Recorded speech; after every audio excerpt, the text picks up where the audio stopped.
আপনাদের মধ্যে অধিকাংশ মানুষ ইনভেস্টমেন্ট করার সময় এমন ভুল ডিসিশন নিয়ে থাকেন যার জন্য তাদের এক সময় লক্ষ লক্ষ টাকার লস হয়ে থাকে। আমার এক বন্ধু 2020-তে কারোর একটি কথা শুনে 5 লাখ টাকার রং মিউচুয়াল ফান্ডের মধ্যে সে ইনভেস্টমেন্ট করেছিল, আর আজকে সেই বন্ধুর পোর্টফোলিও 3.5 লাখ টাকায় এসে ঠেকেছে। মানে তার ওভারঅল নিট লস 1.5 লক্ষ টাকা। অপরদিকে অঙ্কিত বলে আমার একটি অন্য বন্ধু 1 লাখ টাকা সঠিক জায়গায় ইনভেস্টমেন্ট করেছিল এবং আজকে তার নিট পোর্টফোলিও 2,80,000 টাকা হয়েছে। মানে তার সেই 1 লক্ষ টাকায় সে ওভারঅল গেন করেছে 1,80,000 টাকা। তার মানে কতটা ডিফারেন্স এর মধ্যে হচ্ছে আপনি বুঝতে পারছেন। সেই জন্য আপনি মিউচুয়াল ফান্ডের মধ্যে ইনভেস্ট করেন, ইন্ডেক্স ফান্ডের মধ্যে করেন, কিংবা ইটিএফ এর মধ্যে করেন, কিংবা ডাইরেক্ট স্টকসে, এই ভিডিওটি আপনি সম্পূর্ণ শেষ না করে 1 টাকাও ইনভেস্ট করবেন না। তো আজকে টপিক সুপার ইম্পর্টেন্ট আপনাদের জন্য। আমাদের কাছে পার ডে 100+ কমেন্ট এসে থাকে যে স্যার মিউচুয়াল ফান্ড বেটার না ইন্ডেক্স ফান্ড বেটার, ইটিএফ কি জিনিস, ডাইরেক্ট স্টকের মধ্যে ইনভেস্টমেন্ট করা ভালো না মিউচুয়াল ফান্ডে। আজকে আমরা সলভ করব ইন্ডিয়ার মধ্যে সবচেয়ে বড় কনফিউশন, মিউচুয়াল ফান্ডের মধ্যে ইনভেস্ট করবেন ইন্ডেক্স ফান্ডে, ইটিএফ এ না ডাইরেক্ট স্টকসে। এর পাশাপাশি এইগুলির মধ্যে ইনভেস্টমেন্টের কোথায় ফারাক আছে এবং সবচেয়ে ইম্পর্টেন্ট একজন বিগিনার লেভেলের মানুষের জন্য কোনটি সবচেয়ে সেফ, যেখানে মিনিমাম রিস্কে ম্যাক্সিমাম প্রফিট হবে। সেই জন্য আজকে আমরা আপনাদেরকে শুধুমাত্র থিওরি বলবো না, রিয়েল লাইফ এক্সাম দিয়ে আপনাদেরকে বোঝাবো কিভাবে একটি ভুল ডিসিশন লাখ টাকার লোকসান করেই থাকবে। ট্রাস্ট মি, সামনের 10 মিনিটের মধ্যে আপনার ইনভেস্টমেন্ট স্ট্র্যাটেজি ক্রিস্টাল ক্লিয়ার করার দায়িত্ব আমাদের। সেই জন্য একদম স্কিপ না করে ভিডিওটি প্রথম থেকে শেষ পর্যন্ত খুবই মনোযোগ সহকারে দেখবেন এবং প্রতি মিনিটেই আপনি কিন্তু নতুন অভিজ্ঞতার সম্মুখীন হবেন। তো সর্বপ্রথম জানবো এই চারটির মধ্যে কমন কি আছে। তো দেখুন বন্ধুরা, এই 4টি অপশন আপনার পয়সাটি সরাসরি স্টক মার্কেটের মধ্যে ইনভেস্ট করে থাকে। সেই জন্য এই 4টি অপশনের মধ্যে কোথাও কিন্তু আপনাকে গ্যারান্টি দেওয়া হবে না যে ভবিষ্যতে আপনার কিরকম রিটার্ন আপনি পাবেন। এর পাশাপাশি কখনো দেখা গেল মার্কেট ক্র্যাশ হয়ে গিয়েছে, সেই সময় আপনার যদি পয়সার প্রয়োজন হয়ে থাকে, আপনি যদি সেখান থেকে পয়সা রিডিম করে নেন, সেক্ষেত্রে আপনি লসেও রান করতে পারেন। কিন্তু দাঁড়ান, এখানে এমন একটি সত্যি লুকিয়ে আছে যেটি ব্যাংকস আপনাকে কখনোই বলবে না। এফডির মধ্যে আপনি 6 থেকে 8% পর্যন্ত গ্যারান্টি রিটার্ন পাবেন। অপরদিকে স্টক মার্কেটে আপনার 12 থেকে 15% কিংবা কোনো ক্ষেত্রে 18, 19, 20% পর্যন্ত রিটার্ন আপনি পেতে পারেন, কারণ এটি সম্ভব হয়ে থাকে শুধুমাত্র কম্পাউন্ডিং এর জন্য। তো চলুন কম্পাউন্ডিং এর আসল ম্যাজিক আমরা হাতে কলমে দেখে নিই। ধরুন আপনার কাছে 1 লাখ টাকা আছে, 13 ইয়ার্স এর জন্য আপনি ইনভেস্ট করেছেন এফডির মধ্যে। সেখানে ধরুন আপনি 8% আপনাকে ব্যাংক রিটার্ন দিচ্ছে, তাহলে আপনার 30 বছর পরে সেই টাকাটা হচ্ছে 10 লাখ টাকা। অপরদিকে এই 1 লক্ষ টাকা আপনি স্টক মার্কেটের মধ্যে যদি ইনভেস্ট করেন, সেক্ষেত্রে ন্যূনতম যদি আপনার 12% ইন্টারেস্ট রেটও যদি আপনি পান, সেক্ষেত্রে সেই 1 লাখ টাকা কম্পাউন্ডিং এর জন্য আপনার হয়ে যাচ্ছে কিন্তু 30 লাখ টাকা। তাহলে আপনি বুঝতে পারছেন 12% এবং 8% এর মধ্যে মাত্র কিন্তু 4% এর ডিফারেন্স আছে, কিন্তু ফাইনাল অ্যামাউন্টের মধ্যে 3 গুণ ডিফারেন্স আপনি এখানে সরাসরি দেখতে পাচ্ছেন। যত আস্তে আস্তে টাইম বাড়বে তত কিন্তু এই ডিফারেন্সটা আপনি আরো বেশি অঙ্কের দেখতে পাবেন। এটি কিন্তু কম্পাউন্ডিং এর পাওয়ার, যেটি আপনাকে করোড়পতি বানাতে পারে। কিন্তু এখানেই একটি প্রশ্নের জন্ম দেয় যে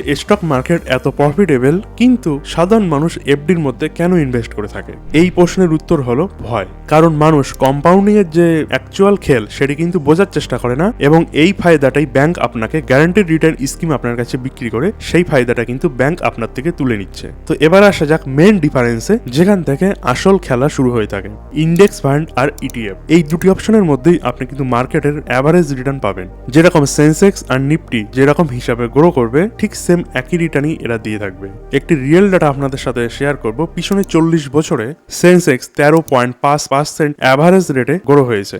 আমরা যদি এখানে এস্টিমেট 12% ধরে থাকি, সোজা ভাষায় আপনি 40 বছর আগে যদি সেন্সেক্স এর মধ্যে ইনভেস্ট করে থাকতেন, তাহলে হয়তো আপনি আজকে মিলিনিয়ারের লিস্টে চলে আসতে পারতেন। মিউচুয়াল ফান্ড এবং ডাইরেক্ট স্টকের মধ্যে একটি কিন্তু অ্যাডভেঞ্চার আছে। আপনার মার্কেটের থেকে বেশি রিটার্নও মিলতে পারে, কমও হতে পারে, কিন্তু এখানে একটি সত্যি কথা লুকিয়ে আছে যেটি আপনাকে কেউ বলে থাকবে না। মিউচুয়াল ফান্ড, ইন্ডেক্স ফান্ড এবং ইটিএফ এ আপনার রেডিমেড ডাইভার্সিফাইড পোর্টফোলিও মিলবে। তার মানে হলো, সিম্পল এক্সাম্পল, আপনি 50টি ডিফারেন্ট টাইপ অফ কোম্পানির মধ্যে ইনভেস্ট করতে পারবেন না। তার কারণ হলো এর জন্য আপনার হিউজ অ্যামাউন্টের প্রয়োজন হবে। কিন্তু এই কোম্পানিগুলি আপনার 1000 টাকা 50 থেকে 100 কোম্পানির মধ্যে সেপারেটলি ভাগ করে দিচ্ছে। এখানে কিন্তু খুব কম চান্স আছে যে এই সমস্ত কোম্পানিগুলি খুব কমই ব্যাংক্রাফটের কাছাকাছি যায়। আপনার পয়সাটি 50 থেকে 100টা কোম্পানির মধ্যে কিন্তু ডাইভার্সিফাইড হয়ে আছে। এর মধ্যে 10টা কোম্পানি যদি ফেলও করে কোনো কারণবশত, অপরদিকে যে 40টা কোম্পানি আছে, সেক্ষেত্রে সেই 40টা কোম্পানি আপনার যে পোর্টফোলিও সেটি কিন্তু ব্যালেন্স করে নেবে। তো হিস্টোরিক্যাল ডাটা যদি আমরা দেখি, সেক্ষেত্রে কোভিডের সময় যে মেজর ক্র্যাশ হয়েছিল, টাইমের সাথে সাথে আস্তে আস্তে আমরা এখন পর্যন্ত মার্কেট ক্র্যাশ হয়েছিল সেটি রিকভারিও কিন্তু আমরা এখানে দেখতে পেয়েছি। সেই জন্য ভবিষ্যতেও যদি এরকম কোনো মার্কেট ক্র্যাশ আসে এবং যেসব মানুষ এখানে অনেকটা ধৈর্য ধরে আছে এবং কোভিডের সময় যারা ধৈর্য ধরেছিল তাদের দেখা গিয়েছে কোনো রকম কিন্তু তারা লসে রান করেনি। তো এখানে আরেকটি প্রশ্নরও কিন্তু জন্ম দিয়ে থাকে যে এতই যদি সেফ অপশন অ্যাভেলেবেল থাকে তাহলে অনেক মানুষ ডাইরেক্ট স্টকসের মধ্যে কেন ইনভেস্ট করে থাকে? এর অ্যান্সার হলো মাল্টি ব্যাগার রিটার্ন। রিয়েল স্টোরির মারফত আমরা এটি বোঝার চেষ্টা করব। এশিয়ান পেইন্টসের মধ্যে যদি আপনি 2000 সালে ইনভেস্ট করে থাকতেন তাহলে হয়তো আজকে আপনার পোর্টফোলিওর মধ্যে 100 গুণ রিটার্ন আপনি পেয়ে যেতেন। এটি হলো ডাইরেক্ট স্টকের মধ্যে ইনভেস্টিং এর পাওয়ার। কিন্তু দেখুন এখানে দুটি সাইড আছে, পজিটিভ সাইডও আছে, নেগেটিভ সাইডও আছে। পজিটিভ সাইড কোথায়? মাল্টি ব্যাগার রিটার্ন পসিবল, কিন্তু এখানে 26%-এরও কিন্তু রিটার্ন আপনি পেতে পারেন। এখানে 26%-এর হিসেবে যদি আপনি রিটার্ন পান তাহলে 10 বছরে 10 গুণ এবং 20 বছরে 100 গুণ রিটার্ন আপনি পেতে পারেন। এর পাশাপাশি নেগেটিভ সাইডও হলো এটি হাই রিস্ক হয়ে থাকে, এর পাশাপাশি কোম্পানি ব্যাংকরাপ্ট হতে পারে, সেই জন্য এখানে স্কিল এর পাশাপাশি নলেজের প্রয়োজন হয়ে থাকে। আপনার কোম্পানি সম্বন্ধে অ্যানালাইজ করা আপনার মধ্যে সেই গুণ থাকা চাই।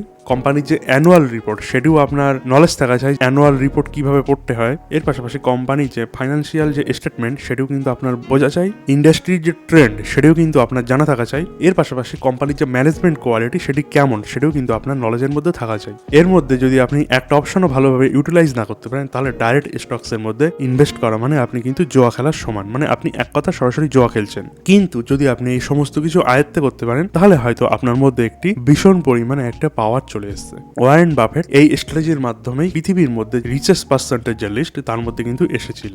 এবার আমরা কথা বলবো মিউচুয়াল ফান্ডের রিয়ালিটি নিয়ে। এখানে কিন্তু অনেক মানুষের যে ভুল ধারণা সেটি এবার আমরা ভাঙতে চলেছি। মিউচুয়াল ফান্ড কেন পপুলার? প্রথম পয়েন্ট হলো মিউচুয়াল ফান্ডের মার্কেটিং। দেখবেন আপনি যখন ফোন স্ক্রল ডাউন করছেন কিংবা টিভি দেখছেন, এখানে দেখবেন মিউচুয়াল ফান্ড সেই বলে অনেক রকম অ্যাডস কিন্তু আপনার সামনে চলে আসবে। সেখানে আপনার যেসব ফেভারিট অ্যাক্টর কিংবা ফেভারিট ক্রিকেটার তারা দেখবেন অ্যাডটা আপনার দিচ্ছে। এবং দ্বিতীয় পয়েন্ট হলো ফান্ড ম্যানেজারের কনসেপ্ট।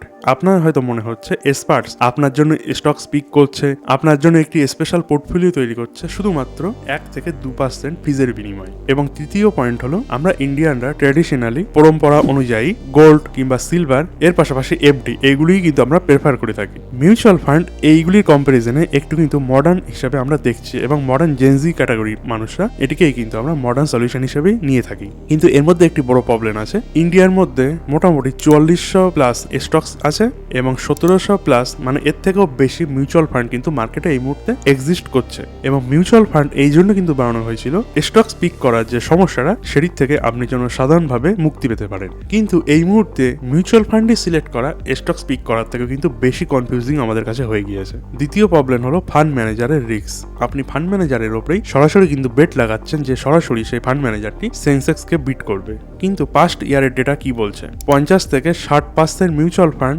লং টাইমে ইন্ডেক্স পয়েন্টকে বিট করার জন্য স্ট্রাগল করছে, কিন্তু কনসিস্টেন্টলি বিট করে আসা চ্যালেঞ্জিং হয়ে থাকে। এই সমস্ত জেনেও আপনি এক্সট্রা ফিস করছেন আনসার্টেন পারফরমেন্সের জন্য। তৃতীয় প্রবলেম হলো analysis paralysis. Mutual fund analyse করা অতটা কিন্তু সোজা নয়। কোম্পানির অ্যানুয়াল রিপোর্ট আপনি তো পেয়ে যাবেন, কিন্তু ফান্ড ম্যানেজার কি স্ট্র্যাটেজিতে চলছে আপনি কিভাবে সেটি বিচার করবেন? পাস্ট পারফরমেন্স ফিউচার পারফরমেন্সের কোনোই গ্যারান্টি দিয়ে থাকে না। 4 নম্বর পয়েন্ট হলো মার্কেটিং এক্সপেন্স। আপনি যেসব অ্যাডস টিভি কিংবা ফোনের মধ্যে দেখছেন এর যে কস্ট সেটি কার পয়সার থেকে আসছে? আপনার ইনভেস্টমেন্টের পয়সার থেকেই। এর কারণেই স্মার্ট ইনভেস্টর সিম্পল প্যাসিভ ইনভেস্টমেন্টকে কিন্তু চুজ করে থাকে। এবার আমরা কম্পেয়ার করব ইন্ডেক্স ফান্ড ভার্সেস ইটিএফ এর কমপ্লিট কম্প্যারিজন। সর্বপ্রথম ইন্ডেক্স ফান্ডের বেনিফিট আমরা আপনাদেরকে বোঝাবো। এর মধ্যে আপনি এসআইপির ফ্যাসিলিটিস পাবেন, যেখানে আপনি মান্থলি এসআইপি ক্রিয়েট করতে পারেন। মার্কেটের ups and downs automatically average হয়ে যায়। এর মধ্যে সবচেয়ে কম রিস্ক হয়ে থাকে এবং মার্কেটে যে অ্যাভারেজ রিটার্ন সেই অ্যাভারেজ রিটার্ন আপনি পেয়ে যাবেন এর মধ্যে। এবং এটি খুবই সিম্পল, কমপ্লেক্স অ্যানালিসিসের আপনার কোনো রকমের প্রয়োজন নেই। ইন্ডেক্স ফান্ডের কিছু ড্রব্যাকও আছে। 2 দিন সেটেলমেন্টের জন্য লেগে থাকে, মানে আজকে যদি আপনি ইনভেস্ট করে থাকেন 2 দিন পর আপনার যে ইউনিটস সেটি আপনি পাবেন। No live trading. যদি মার্কেট ক্র্যাশ হয়ে যায় সেক্ষেত্রে আপনি ইনস্ট্যান্টলি পয়সা উইথড্র করতে পারবেন না। ইটিএফ এর কথা যদি আপনি বলেন, এটা কিন্তু স্টকস এর মতনই। যখন মার্কেট ওপেন থাকবে সেটি কিন্তু আপনি লাইভ ট্রেডিং করতে পারেন এবং বাই এবং সেল করতে পারেন। এবং প্রতিটা সেকেন্ডে প্রাইস লিস্ট আপডেট হয়ে থাকে এবং বেশি এর মধ্যে ফ্লেক্সিবিলিটি আপনি পাবেন। ট্রেডিং আওয়ারের মধ্যে যখন খুশি আপনি ট্রানজাকশন করতে পারেন। ইটিএফস এর মধ্যেও কিন্তু কিছু ড্রব্যাকস আছে। এর মধ্যে প্রতি মাসেই আপনাকে ম্যানুয়ালি ইনভেস্টমেন্ট করতে হবে এবং অনেক সময়ের মধ্যে ট্র্যাকিং এররও আপনি দেখতে পাবেন। এর পাশাপাশি বিগিনারদের জন্য একটু কমপ্লেক্স হতেই পারে এবং সবচেয়ে ইম্পর্টেন্ট পার্ট যেটি আপনার লাইফ চেঞ্জ করে দেবে। অনেক মানুষ বলে থাকে XYZ মিউচুয়াল ফান্ডে আমরা ইনভেস্টমেন্ট করেছি 3 বছরে 30% আমরা রিটার্ন জেনারেট করেছি সেখান থেকে। থাকে। বন্ধুরা, এখানে ক্যাপিটালিজমের যে নেচার সেটি আপনি এখানে বোঝার চেষ্টা করুন। এখানে ওয়ারেন বাফেটের একটি গুপ্ত সূত্র আছে।